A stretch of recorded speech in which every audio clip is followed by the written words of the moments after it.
Ay, kanina? Dalawa. Okay, mauna si kasamang Simdilan, pangalawa si kasamang Mar, and then si kasamang TJ. And then next si kasamang Sandy. Sige, marathon question. Okay.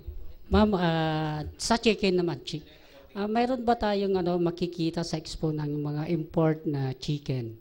Kagaya ng Sasu, Israel, gano'n, meron. Although native ang sinasabi ni Dr. Luda na Inichokes, pero meron po ba na galing sa kwan? Baka wala ho. Hindi kami... Kasi more on native ang kwan natin eh. Ang gusto nating i-showcase, sabi nga ni Dr. Ludan. Si kasamang Mar. Tanong ko lang po ito, doon sa pilot project ninyo daw sa lugar sa populasyon ng Cagayan, ilan ho ba ang babaeng kambing at ilan ang lalaking kambing? Mukhang mahirap yata Kasi bilangin din, ano? Kasi ang related yung tanong ko na yun, kasi halimbawa, mayroon kayong insemination, di ba?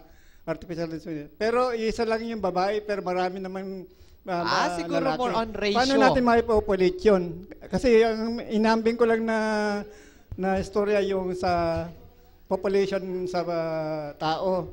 Ang Pilipinas daw, ay mas marami ang populasyon kaysa sa Russia. Kasi sa Russia, 10 ang lalaki pero isa lang ang babae. Kaya minsan lang sa isang taon nanganganak yung babae. Samantalang mas marami raw ang populasyon ng Pilipinas dahil mas marami ang babae kaysa lalaki. Yung 10 na yun, sa isang lalaki pwede siyang manganak ng 10. Okay. Ang problema lang daw doon kung ang baog yung lalaki. Okay. Siguro i-qualify natin in the term na yung ratio, Doc, as per study. Generally, mas marami ang babae. Nakambing. Oo. Kasi mabilis, yun ang unang binibili, yun ang unang kinakatay. Ang iniiwan lang yung manador, mga ganyan. Kasi mas maamoy daw ang hindi naman. mga lalaking kambing. Mas maamoy siya pag niluto. So yung production ng artificial insemination, yung production natin, mako-comply natin dahil sa pag-improve ng ating production. If we put our hearts to it, yung LGU, makipag-cooperate, sa palagay ko ma-realize natin yung, ma-fast track natin yung increase ng production. Ganon. Kailangan lang natin yung tamang breed at kalidad ng semen na i-inseminate. Yun lang ang... Paano tayo nakakasiguro na yung semen na yun ay sigurado na mabubuo? Kaya nga may mga pilot areas kami, doon muna namin. Tapos may testing naman sa loob ng campus at saka sa station namin. Kasi syempre, hindi pwede yung ilabas mo na kasi i-multiply mo i-multiply namin ang mistakes namin kung talagang sa pasap lang na bara-bara lang. May quality parang may quality control. Yes. Talagang quality control, binibilang yung active na sperms, ganyan. And then yung how we maintain yung temperature sa storage, very important yun sa amin. Okay. May technology sila. Si kasamang TJ Tudaw. Paki-on mo yung mikropono. Ma'am, may po kayo pag-aaral na parang kinukulang po ng livestock natin? Dahil doon sa pag-alaga po ng baboy, medyo namamahalan yung ating taga-alaga dahil po doon tumaas yung feeds. At mahal din para sa ating mamimili kasi yung mimili, ma'am. Mahal ang per kilo. Ang tanong is may study. May pag-aaral po may kayo research daw po ba kayo as to the percentage of production natin kung nagkukulang nga ba or may surplus tayo? Talagang kulang based on the inventory. Kulang pa. Ang isa kasi may nature ang dito sa Cagayan Valley na medyo very conservative sila na kahit push namin na sige na mag-invest kayo, we need breeder farms dito, breeder farms. Kasi very strict tayo sa pagpasok ng animals. So, ang solution dun is we should produce our own dito. Especially, overproduce tayo ng corn. we are 200% production, ganyan. So, sobra ti mais tayo. Well, ma'am. So, kurang ti mangan ti mais. Kurang ti farms nga, yun. So, we are inviting investors, sana, para kasi mabalanse natin yung production and utilization. And then, para masagot natin yung ating meat demand and maibaba natin ang presyo. Yan. Pero hindi naman maganda yung talagang ibeba mo ang presyo dahil walang motivation, incentive para dun sa producer kung ganun. Yun ang that's the game ng negosyo. Follow up. Opo. Paala po, ma'am. Ganun, ma'am, na kulang yung yung kakayahan ng ating mga breeders o kaya racers po natin. May maitutulong po ba ang Livestock Division ng Department of Agriculture para kahit lang sa assistance po? Para po sa ganun, mainganyo po sila Technical assistance, we're very strong doon. Sa financial po, ma'am. Financial ay hindi ho naman lending institution ang DA. So doon ho kami sa human resource aspect and then yung technical support po, doon po kami talagang mag-commit. But I guess in response to sa question ni kasamang TJ, kung technical sa side ng livestock, maraming LGUs natin, maraming projects on the livelihood production. At kabilang yun ang goat racing sa ating nakikita. Kasi doon sa mga assessment natin sa LGUs, kasali yan. In fact, galing ako sa Claveria, Doc, may project pending kasi nga walang makuhang breeder at saka wala daw silang mahanap na mga pwedeng mabili na tawag natin dito, yung kambing na pwedeng mag-reproduce. Mag-reproduce. Oo, yun ang problema. Kasi mabilis nga ang utilization, ganon. So in fact, marami namang tumutulong. Actually, yun nga, nakulang doon sa pwedeng mag-produce. Si kasamang gamunding. Talking of livestock, saan tayo nagkukulang? Baboy, kambing? Specifically, saan po yung mas problematic, Doc? Baboy at saka kambing. Oh. Oo, baboy at saka kambing. Despite the fact na ang baboy mabilis at maramihang manganak. Pero mahal. Kasi pork eaters ang Cagayan mabilis Valley. ding makatay. And then, in demand din yung ating baboy sa lechon-lechon. Ang daming lumalabas din. Yung extraction rate natin malakas. Ganon. Kaya ang tugon doon is dapat mag-start ng maraming dito. Ang Isabela, they have a very strong yung paiwi ni bro, parang ganyan. Basta project yun ng provincial. Dispersal. Artificial insemination and dispersal program. May katuwang pang parang feed, may producer din ng feed subsidy na inano nila. Very strong sila doon. Ganon. Okay. Oo. Pero tayo wala pa tayong magandang model project. yun sa mga ibang bayan. The fact na ang kinopromote po ninyo ay yung native, yung pag-aalaga ng native na baboy, inintroduce nyo ba sa mga local government units na yung hog dispersal program nila is dapat native din yung i-disperse? No. Kasi we have different customers. Hindi mo pwedeng patayin yung native, hindi mo pwedeng patayin yung mga synthetic hybrid.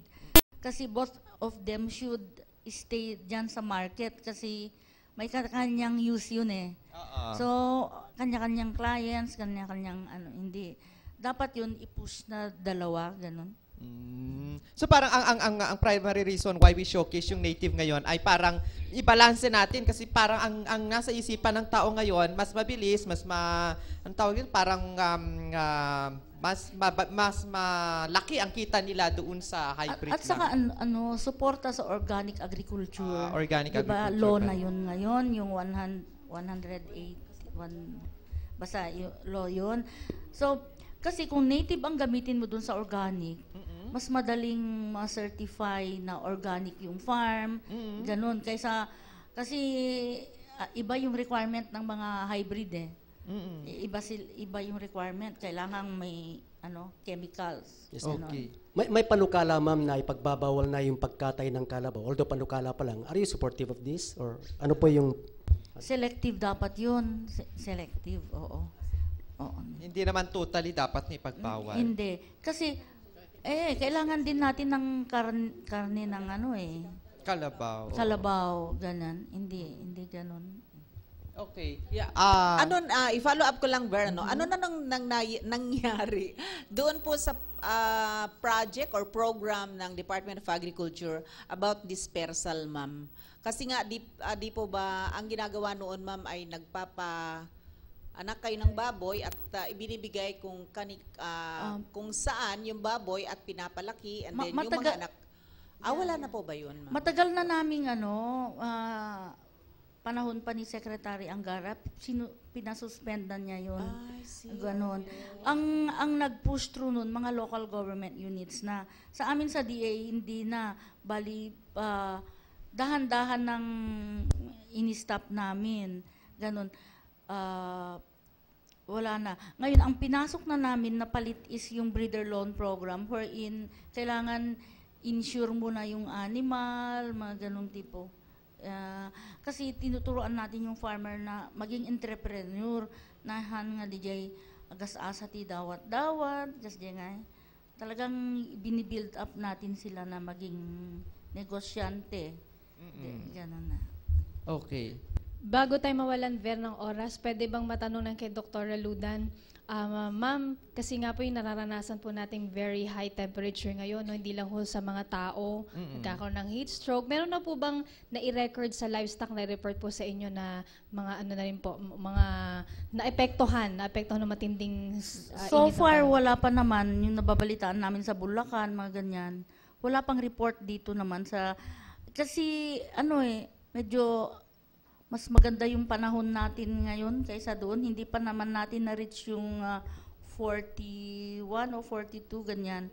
So far, wala pa naman report na damages sa due to heat stroke. Wala pa. At saka, isa na rin siguro yung parang a-adapt na rin ng ating not only yung mga animal na to, pati yung may-ari kung papaano nila alagaan dito sa weather natin. Kasi tinuturuan naman sila. Ganon. Yun yung climate change Adaptation. Oo. So, applicable din sa kanilang mga alagang hayop, Dok. Si Miss Sandy Azurin. Yes, ma'am. Good morning po. Paano ba nila kukunin yung semen ng hayop na ginagawang insemination? Doon sa breeding po. Kanina. Sa inyo. May trained lang. Meron lang trained na tao na tagakuha ng semen. Hindi lahat tapos dinediretso. Gumagamit sila ng artificial vagina and teaser muna kasi siyempre kailangan ng teaser. Ganon. Tap numat ma-excite mo't iso na sanukan.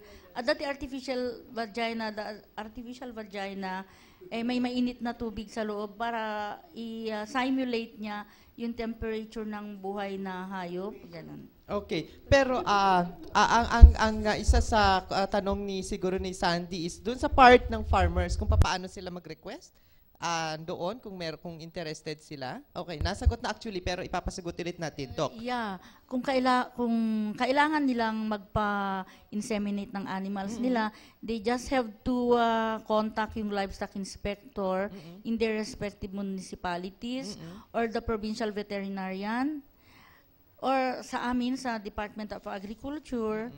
Ganon, tawagan lang yung 304-1022 na meron ipapasumpit na animal, and then pwede namin i-field and also the Philippine Carabao Center, they are very strong and talagang naka-full swing ngayon ang artificial insemination ng cattle and carabao.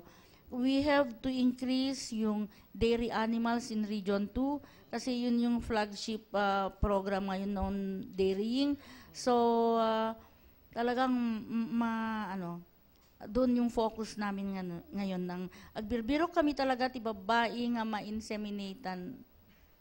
Okay. Nga animals. Okay. Babaeng Kalabaw at saka baka ang sinasabi ni Dr. Ayuda. Yeah. Kasi we have to increase yung dairy line natin. Yeah. Okay. Kasamang JR.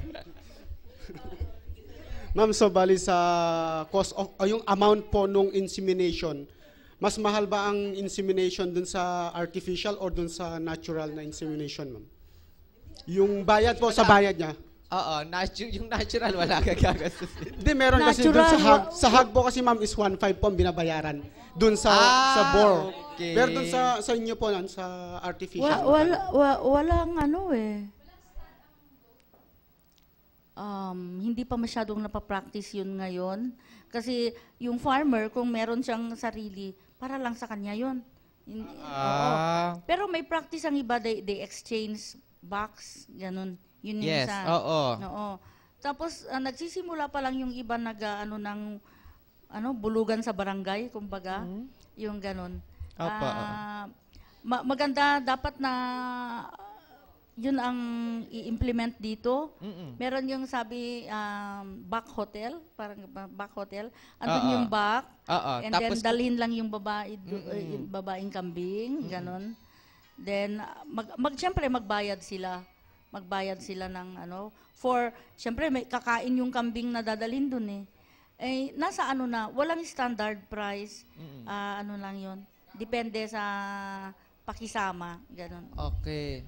Last question mula kay kasamang TJ. Anyway, we have 5 minutes pa naman. Ma'am, dun sa gustong yun sa goat racers, gustong mag-alaga ng hayop gagaya po ng kambing. Any recommendation o kaya ano po yung requirements na kailangan po nila na isubmit sa Livestock Division para maka-avail po sila?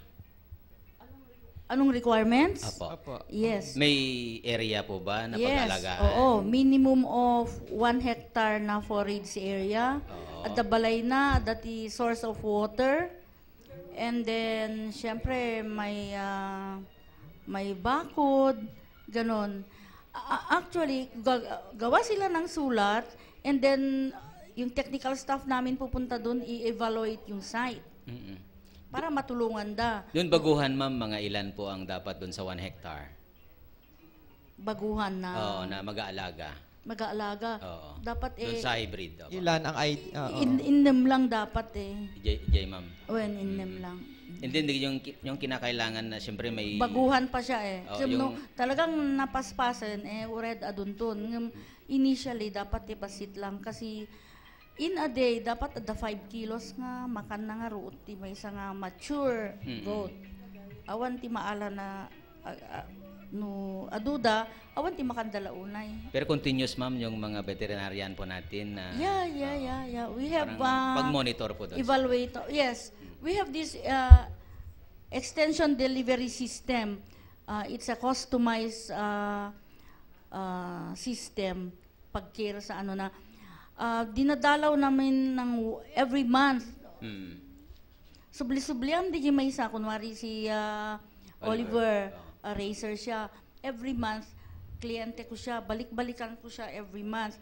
Pero kung may emergency ka, we can talk or pupunta kami yung week na kailangan mo. Kasi kailangan i-monitor namin yung animal na binigay namin, ay nilon mo. Then tingnan namin yung para subaybayan ka, para as much as possible, walang patay dapat, ganyan. So, meron kaming ganung sistema. So, each of us, meron kaming area of responsibility, kumbaga, na siya yung binabalik-balikan namin. So, alam namin yung production system nung farmer na yon. Mga manumam di pwedeng mabulod, mailon. It depends on the area, available area. Let's say meron na akong 1 hectare, ma'am, gano'n. 1 hectare, nga damula na. Ma'am. Nakas dyan. When? Awan ti animal mo. At damit siguro may lalaok, ma'am. Kasi gamin you can only loan a buck if you have at least 10 to 15 female. Apay kunayo. Tapno nalaka kayo makabayad. Kasi no limlima lang, sayang. Nalulungkot kaya yung kambing din na lilima lang yung kasama playmates niya. Di agbiro So, ibig sabihin na meron nang dapat na... Dapat ada ganon, meron ka. Or kung Pero kung medyo... baguhan nga, ma'am, baguhan nga. bago Uri lang. dalang 5. Uri dalang 5. Tap nung mapandi jay... Oo, ganon. So pwede na mag-request ng assistance kahit lilima or baguhan pa siya, Doc? Pwede. Ganon. Kasi i-mentor ka naman ng mga kasamahan namin. Kung paano alagaan, paano magpadami, saan kukuha ng magandang stock, sabihin pa niya sa'yo, ibenta mo na yan at bili tayo ng 2 bago. Yan pwedeng ganon. Sa atin, ma'am, meron na po yung record na meron na tayong racers sa Cagayan. Yeah. Marami na po. Maganda yung record namin sa small ruminants, ganyan. Ay, so Pati yung profile Ballesteros. nila, Ballesteros, Oo, yes, nakita yes. ko, yung Oo. scientista, magsasaka-scientista natin. Oo. Maganda yung area niya. Maganda. Tapos talagang nagtuturo na siya. Marami na siyang downline, kumbaga sa tinuturuan. Binibili yung animal sa kanya, tinuturuan. He goes up to Ilocos Sur, ganun, para magturo na. Okay. Last question na lang siguro ito. Magkano yung loanable amount, payable in how many months or years? It's not amount, we give in kind. In kind. Yes. So it's one head male, or meron kaming animal module, 1 lalaki, 5 babae. Kung may orchard ka, ganyan, pwede yun. Pangrugyan nga kunada. And meron din kami yung multiplier farm wherein you get 10 females and 1 male. Yun yung medyo itid mi lang di jay no amumin nga medyo seasoned racer kan kasi sa No agdadamo iji ka lang 5. When just jay. Okay. Yem ada kumati datim ijayen nga pangnayunan ay nayon na. Kanya di ma'am, mapakanti ruot wenno adati feeds da. As much as aganakan adda feeds na basit, pero no ado ti ruot mo, ado ti dagi bulbulong, legumes, sufficient na yun. Kasi ruminant nga sila Ruminant na sila. Okay. Siguro ito na, ang pinaka-last natin before we end. Balikan natin yung sinasabi ho ninyo, Doktora, yung sa integration of corn and livestock. Tapos may nabanggit kayo na parang you need investors to invest along this line. Ibig bang sabihin ay parang mahina tayo, kumbaga, sa pagdating doon sa tawag dito, production ng feed out of corn para doon sa ating mga livestock? Ganun po ba ibig sabihin, Doc? Kulang yung ating pag-utilize ng corn for livestock. Ang nangyayari, nilalabas natin, Tapos papasok na feeds, mahal na siya.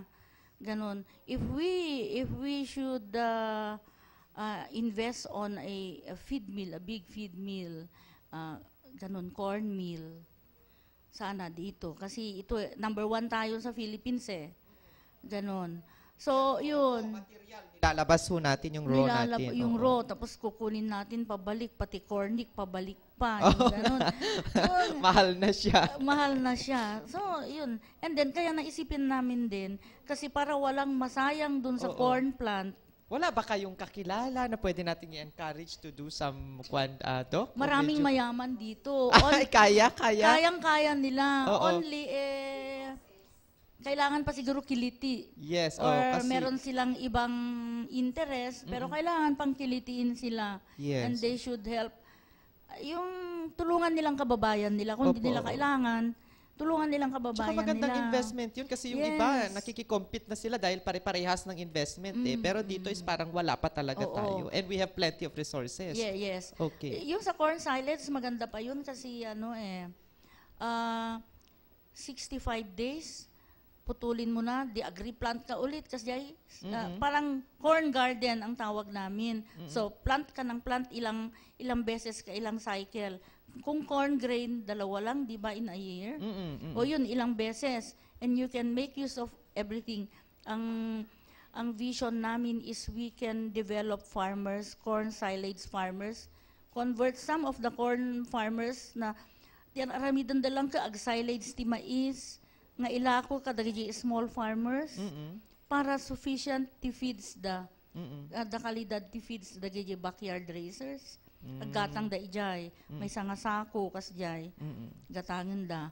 So, rather than waiting for maging grain yung kwan, pero siyempre, we only select people, hindi naman pwedeng marami. Lahat, oo. Masasacrifice din yung production na naman. Yung may passion sa ganun, sa ruminant production, and he could go into that. And talagang yun yung vision namin, especially with the coming of the dairy zones, establishment ng dairy zones ng Philippine Carabao Center. Yun talaga yung i-energize namin yung mga selected farmers. Okay.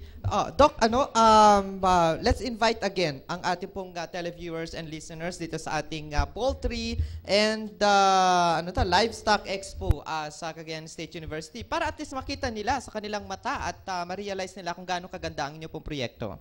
Sa lahat ho ng mga taga Cagayan Valley, iniimbita ho namin kayo na pumunta, i-witness yung ating Livestock and Poultry Expo 2013 sa Cagayan State University from April 22 to 25. There are lots of surprises for you, and yung mga lectures, Technoforum, ay pinili namin talaga all from production to processing, ganun, and processing of meat and milk, lahat ho, yun, andun. So, don't miss the opportunity to witness. And then, may machineries pa. Kasi yung mga engineering group, magdadala talaga sila ng farm machineries to complement yung sa livestock production. Okay. Thank you very much, Dr. Emma Ludan, ang Chief ng Livestock Division. Mabuhay ka, ma'am, dahil kahit mag-isa ka, nakaya mo yung isang oras. Hindi na sumipot yung ating mga opisyal mula sa PISAE. Anyway, thank you very much. And of course, sa ating mga kababayan, mga farmers, wag po ninyong kalimutan, Monday, next week, up to Thursday ay nandoon po ang atin pong programa Poultry and Livestock Expo. Sa ngalan po ng ating Regional Director, Director Puritais Licas, ito po muli ang inyong lingkod, Oliver Tamayabakay. Maraming salamat. Magandang umaga po sa inyong lahat.